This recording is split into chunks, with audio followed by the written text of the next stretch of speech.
Amém, meus irmãos. Passamos agora a palavra ao apóstolo Thomas, que irá nos conduzir no estudo dessa noite.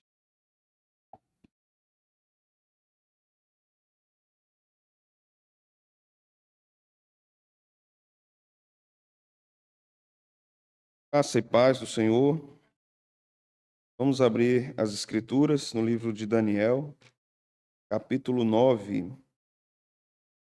Vamos ler o versículo 2 e o versículo 3.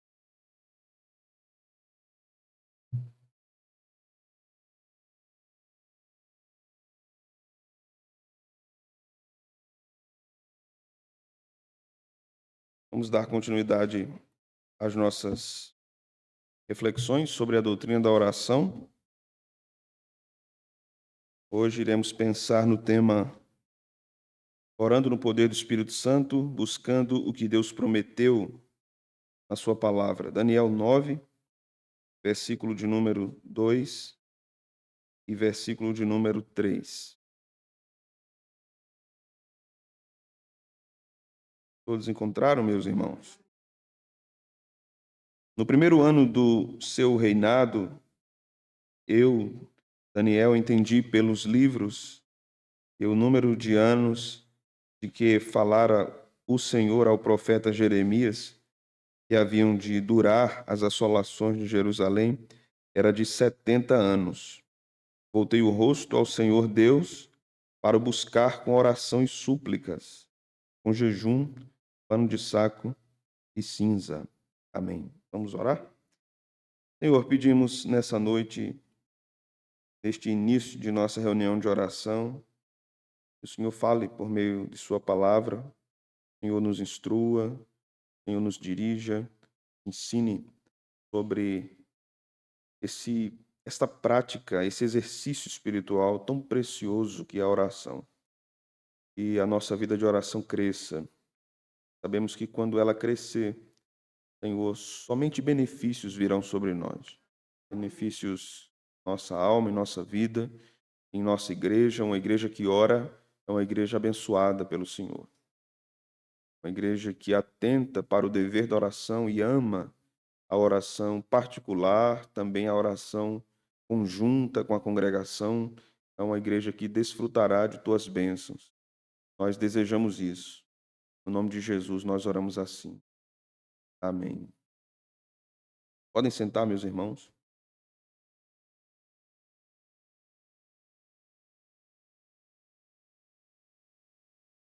Aqui nós aprenderemos sobre orarmos com poder ou no poder do Espírito Santo, amparados ou fundamentados na palavra de Deus. Sem a palavra de Deus não há entendimento da vontade de Deus, não há sabedoria. Por isso a oração bíblica se baseia nas Sagradas Escrituras.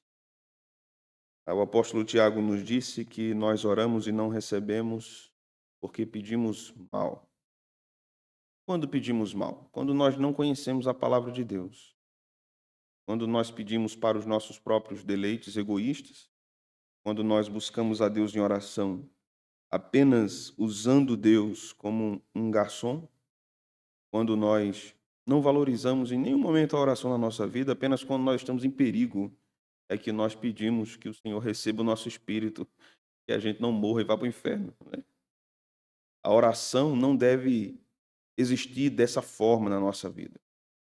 O nosso Senhor Jesus tinha uma vida de oração diária, constante, permanente. E devemos lembrar constantemente nas nossas reflexões sobre isso. Ele era Deus e precisava orar. E nós? Se ele, Deus, homem, precisava orar, se afastava para orar, iria a um lugar tranquilo para orar, ficar com seu pai ali, então isso era muito importante para ele. Diz a Escritura, em Mateus capítulo 10, não me falha a memória, que ele, antes de escolher os apóstolos, orou. Será, irmãos, que ele não sabia quem era cada um daqueles apóstolos? É claro que ele sabia, ele disse isso várias vezes. Ele disse que Pedro ia o trair. Ele disse que Judas ia o vender. Ele disse várias vezes o que ia acontecer com os apóstolos. Ele sabia quem era cada um daqueles apóstolos. Mesmo assim, antes de escolhê-los, Jesus orou. Nós temos orado quando vamos resolver as nossas demandas, nós temos pedido a bênção de Deus, ou nós achamos que aquilo é uma coisa tão irrisória, tão simples, que não precisa nem orar. Não precisa nem orar. Interessante porque essa coisa vai se alastrando no meio da igreja e começa como algo bem insignificante e vai tomando várias proporções no meio do rebanho. Antigamente, quando jovens cristãos iam namorar, eles passavam um período de oração, buscando ao Senhor para saber se era a vontade de Deus. Hoje o que vale é o amor, o que vale é a paixão, o que vale é a beleza, o que vale é se a pessoa atrai, não a vontade de Deus. Antigamente nós orávamos para sabermos se Deus queria que a gente se mudasse de uma cidade para outra. Hoje o que importa é se nós vamos ganhar mais, ou se é mais confortável, ou se o clima é melhor em outro lugar.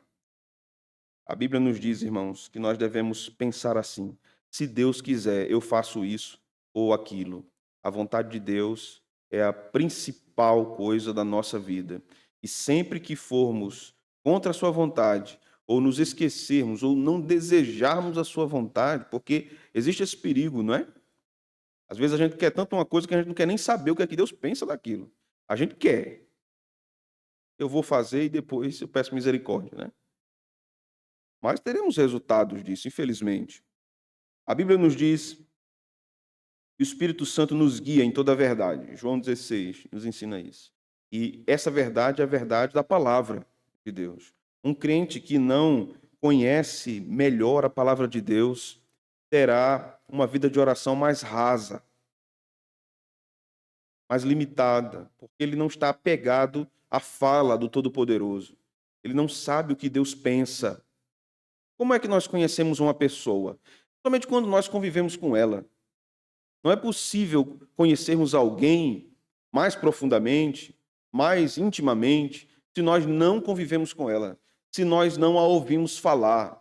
E muitas vezes nós, convivendo com pessoas há muito tempo, tomamos até alguns dos seus trejeitos, alguns ditados, algumas formas de falar, entonação da voz, arrastado de uma palavra.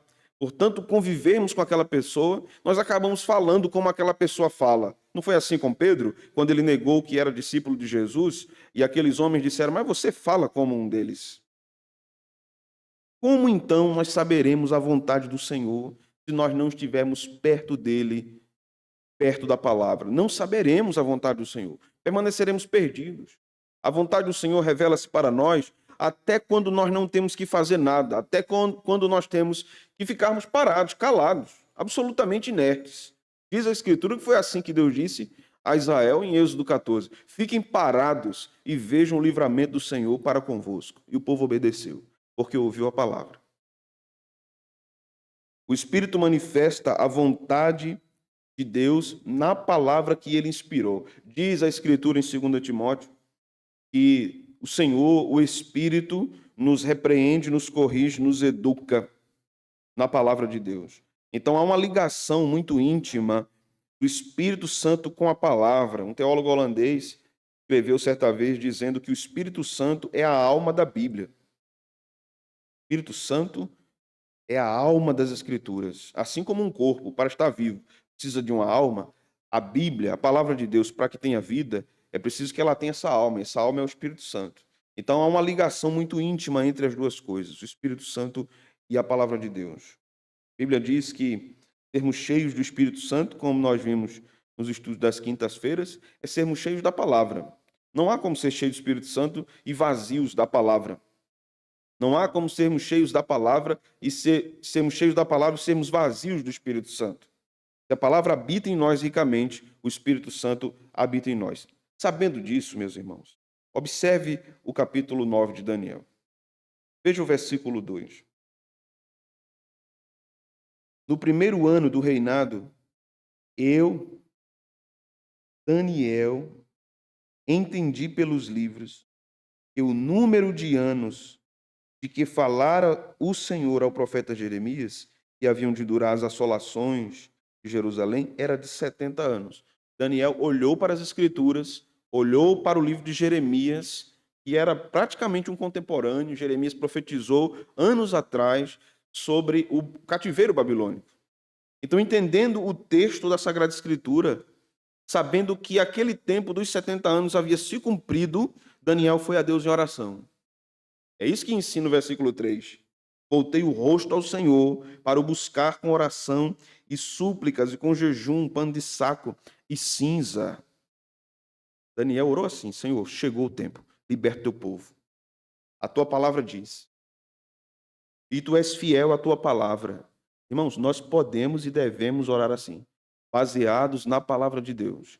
Se a palavra de Deus diz que Deus está comigo quando eu tenho crises de medo, crises de pânico, crise de ansiedade, eu devo orar assim: Senhor, a tua palavra diz que tu não me abandonas jamais. E eu creio mais na tua palavra do que no meu coração. Eu creio mais no que tu disseste do que o que a minha mente está me dizendo. Se a palavra de Deus me diz que Ele me dá o pão nosso de cada dia, eu devo ir a Ele em oração assim também, quando eu estou enfrentando crises financeiras, e dizer: Senhor, a Tua palavra promete que o Senhor sustenta o Seu povo, e eu sou Teu servo, proveja para mim aquilo que eu preciso. É assim que aprendemos nas Escrituras, é assim que Daniel está nos ensinando. Ele viu na palavra e colocou diante do Senhor aquilo que estava registrado. Irmãos, e Deus é fiel à sua palavra. Deus é fiel à sua palavra, né? Sabemos que nós cantamos aquele hino bonito, né? Que Ele é fiel a mim, mas Ele é fiel à palavra dEle. Se eu estiver errado, Ele não deve fidelidade a mim, não. Ele não tem compromisso com a minha infidelidade. Ele tem compromisso com Ele mesmo. Diz a Escritura que Ele é fiel a Ele mesmo porque não pode negar-se. Porque Ele prometeu: eu serei fiel ao meu povo. Então, primeiro, Ele é fiel a Ele mesmo. Eu sou fiel à aliança. Então, Ele não pode romper a aliança que Ele prometeu que faria conosco. Quando nós observamos tudo isso, e nós olhamos para as Escrituras, vá comigo para o livro dos Salmos. Vamos pegar um exemplo aqui de um salmo. Vamos para o Salmo 44.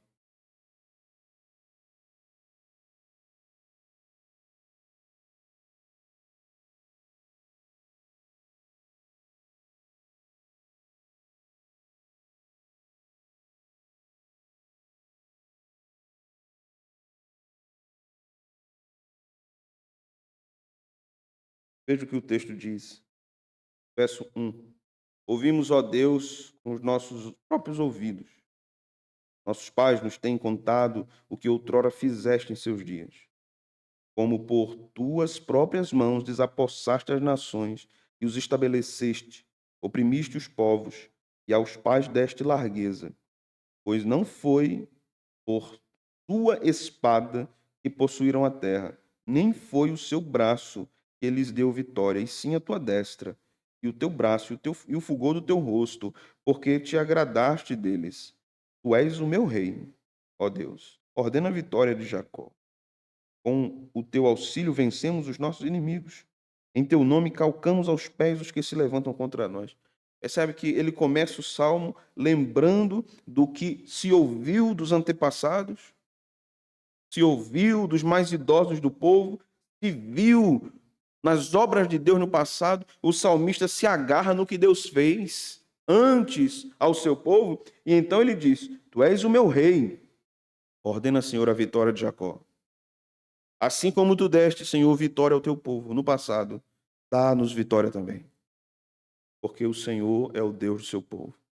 Assim como o Senhor venceu os inimigos do teu povo no passado, vence os nossos inimigos também. Senhor, e diz ele, o teu povo no passado não venceu pela perícia da utilização das armas de guerra. Não foi a espada deles e a habilidade dos guerreiros que venceu as batalhas. Foi a tua graça. Foi a tua destra que favoreceu o teu povo. Assim, Senhor, é isso que ele está dizendo. Assim seja conosco também. Não é a força do nosso braço, Senhor. É a tua destra, é a tua graça que nos sustentará e que nos dará vitória. Portanto, Senhor, assim como deste vitória aos nossos pais, dá-nos vitória também. Porque como tu foste o Deus deles, tu és o nosso Deus. Então, no verso 6 ele diz: não confio no meu arco, e não é a minha espada que me salva, pois tu nos salvaste dos nossos inimigos e cobriste de vergonha os que nos odeiam. Em Deus nos temos gloriado continuamente, e para sempre louvaremos o teu nome. Veja que ele fecha essa parte com tanta confiança, com tanta certeza de que o seu Deus irá ouvi-lo. Mas o seu coração oscila. Os salmos nos mostram isso. Em um mesmo salmo, um crente confiante, lembrando das promessas, lembrando da palavra, afirmando com toda certeza que assim como Deus deu vitória no passado ao povo, como Deus proveu todas as coisas, Deus fará novamente, e de repente aquele crente acorda num dia nublado, cinzento, e ele diz assim, como no verso 9: agora, porém, tu nos lançaste fora e nos expuseste à vergonha, e já não sais com os nossos exércitos. Tu nos fazes bater em retirada à vista dos nossos inimigos, que nos odeiam, nos tomam por despojo. Entregaste-nos como ovelhas para o corte e nos espalhaste em todas as nações. Nos abandonaste, Senhor. Nos abandonaste. Nós sentiremos isso, irmãos. Em dados momentos, nós nos sentiremos abandonados. E é o nosso coração que dirá isso. Você está só. Não tem ninguém. Ninguém olha para você, ninguém se preocupa com você. Está vendo? Hoje você foi para a igreja, entrou e saiu, e ninguém perguntou como você estava. Está vendo? O pastor estava no culto hoje, ele nem falou com você, ele nem perguntou como é que você estava. O seu coração vai lhe dizer isso constantemente. Porque nós somos assim. Nós temos uma necessidade de sermos amparados. Isso é humano. Não é desumano, não. Isso é normal. É humano. Mas nós devemos nos lembrar o que o salmista fez no início da oração. Naquela parte da oração que a gente é crente. Porque na oração tem aquela parte que a gente é crente e aquela parte que a gente não é. E tem aquela parte que a gente duvida. Né? E a gente acha que o Senhor não vai nos tirar daquilo. E nós vamos morrer, tudo vai se acabar. E Deus não vai nos socorrer. Deus não vai agir. Ou até mesmo nós acreditamos que não tem como se reverter a situação. Somente um milagre. Para que Deus reverta uma situação, nem sempre é necessário ele fazer um milagre. Eu vou explicar por quê. Porque todas as coisas estão designadas por Deus. Até aquelas que parecem estar erradas na nossa vida. Elas estão seguindo o curso que Deus deu desde toda a eternidade. E Deus usa caminhos muito esquisitos para nos guiar à sua vontade. Agora, muito esquisitos. E nós não conseguimos encaixar as pecinhas. Né? Quando nós aprendemos a montar quebra-cabeça, nós começamos com quebra-cabeças pequenos, com peças grandes. Né? Assim nós ensinamos as crianças. Então, rapidamente nós montamos, então nós ensinamos a eles a montar. À medida que eles vão crescendo, nós vamos aprendendo que para a gente montar um quebra-cabeça grande, gigante, 500 peças, nós não temos como montar tudo de uma vez. Nós temos que montar partes daquele quebra-cabeça. Né? E depois a gente junta. Tudo. Quanto mais as crianças vão crescendo e nós vamos presenteando eles com novos quebra-cabeças, mais peças teremos. 1000 peças, 2000 peças, 3000 peças. E vai ficando mais difícil montar. Mas um dia, tudo se encaixa. Demora, mas tudo se encaixa. Aqui, nessa vida, nem tudo vai encaixar, mas tudo se encaixará quando chegarmos na eternidade. A gente vai fazendo o que pode, mas tudo está diante dos olhos do Todo-Poderoso. Enquanto a gente está lutando para montar as partes, ele está vendo o todo já terminado, irmãos. Enquanto a gente está vendo somente uma beira da coisa, ele está vendo tudo. Ele contempla tudo. E ele sabe o resultado de tudo. Inclusive o resultado das nossas aflições. Inclusive o resultado das nossas angústias, das nossas dores. Os resultados dos nossos sofrimentos. Porque aqui não entendemos muitas vezes por que sofremos o que estamos sofrendo. O que fizemos, o que fizeu o Senhor para passar por isso que eu estou passando. Nem sempre o que estamos passando é uma consequência de algum erro que nós cometemos. Nem sempre. Mas a Escritura diz o seguinte: alguém perguntou a Jesus: quem pecou, esse homem ou seus pais, para que ele nascesse cego? Jesus disse: nem ele, nem os pais. Foi assim, para que a glória de Deus se manifeste na vida dele. Porque aqueles judeus acreditavam que aquela maldição dos 10 mandamentos, das gerações na idolatria, estavam sobre aquele cego. Jesus disse: nem sempre é assim. Nem sempre alguém sofre porque é uma consequência de algo que foi feito por ele ou mesmo por seus pais. Às vezes Deus quis assim. Deus quis o sofrimento. É duro, né, irmãos? Mas às vezes Deus quer nos ferir. Vou repetir. Às vezes Deus quer nos ferir para nos ensinar, para nos moldar, para nos santificar. Nós precisamos entender isso.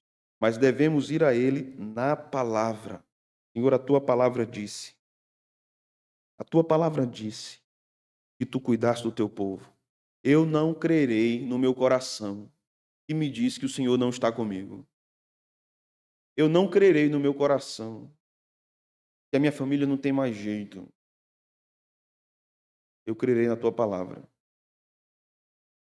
Pode ser, irmãos, que não aconteça o que a gente ora, o que a gente espera, o que a gente pede, mas alguma coisa Deus fará.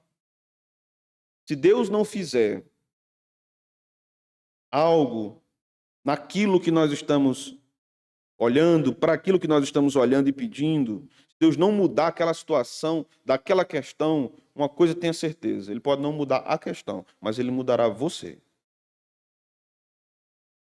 Você pode orar pedindo que Deus faça com que você não seja mais um cardiopata, e Deus pode nunca curar você. Pode orar pedindo que Deus cure você da diabetes. Deus nunca curar você. Porque às vezes Deus é mais glorificado na dor, na enfermidade e no sofrimento do que no milagre ou na cura. O que importa é que Ele seja mais glorificado e que nós tenhamos mais contentamento na glória dEle do que no nosso conforto. Deus vai, muitas vezes, nos deixar numa situação desconfortáveis por muito tempo. Há casos na Bíblia que pela vida toda, servos dele que viveram numa situação desconfortável a vida toda. Veja o caso de Mefibosete.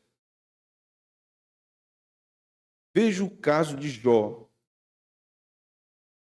Veja o caso de Paulo, que tinha uma enfermidade, um espinho na carne.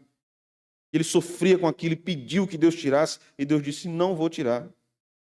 Pode ser que você esteja orando, com base até na palavra: Senhor, eu sou teu filho, me ajude. A tua palavra diz que se eu orar com fé, se eu bater, se abre, se eu pedir, eu recebo, mas eu não tenho ouvido ou visto resposta para isso. Pode ser que Deus diga a você o que disse a Paulo, pode ser que Deus diga: eu não vou fazer.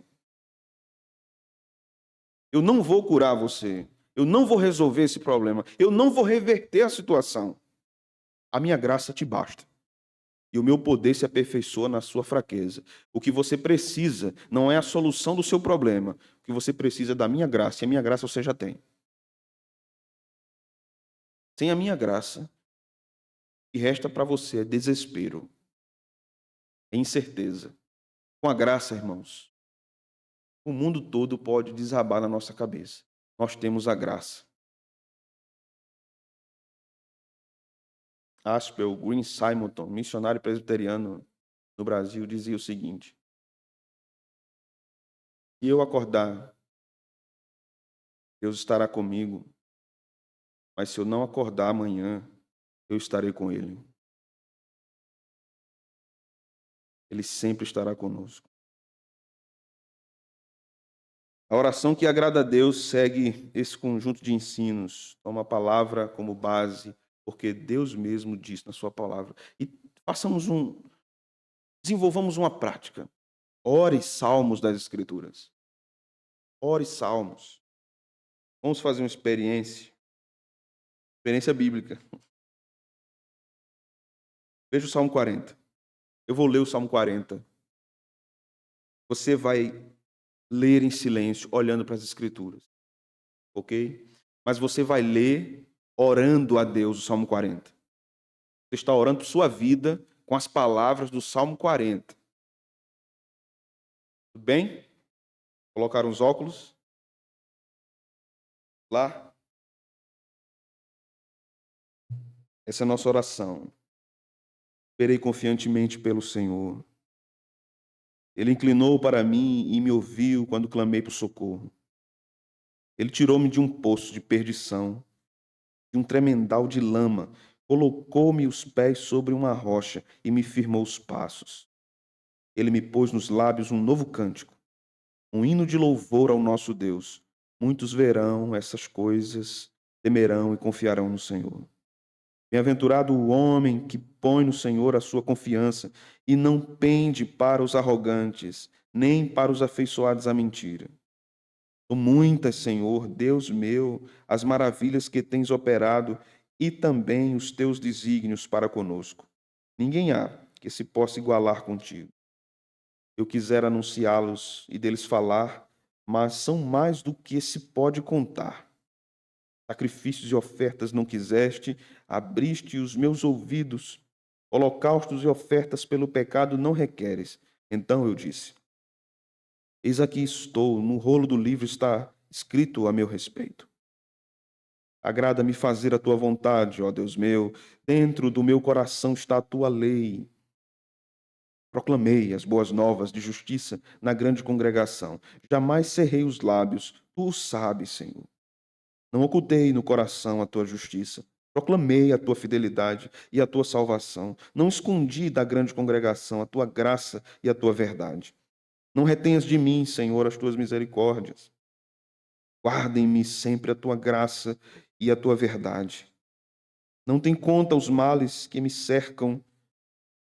As minhas iniquidades me alcançaram, tantas que me impedem a vista.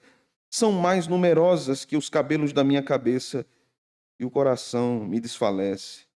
Praza-te, Senhor, em livrar-me. Dá-te pressa ao Senhor, em socorrer-me. Sejam envergonhados e cobertos de vexame os que me demandam a vida, tornem atrás e cubram-me de ignomínio. Os que se comprazem no meu mal. Sofram perturbação por causa da sua ignomínia, os que dizem bem feito, bem feito. Folguem e em ti se rejubilem todos os que te buscam, os que te amam, os que amam a tua salvação. Digam sempre: o Senhor seja magnificado. Eu sou pobre e necessitado, porém o Senhor cuida de mim. Tu és o meu amparo e o meu libertador. Não te detenhas, ó Deus meu. Esta é a oração que o salmista nos ensina. Na verdade, essa é a oração que o Espírito Santo nos ensina. Se quer aprender a orar com o Espírito Santo, ore os salmos. Ore os salmos. Escolha um salmo diariamente e ore esse salmo. Você vai ver como você ora melhor. Amém, meus irmãos? O Senhor nos abençoe. Vamos a um momento de oração.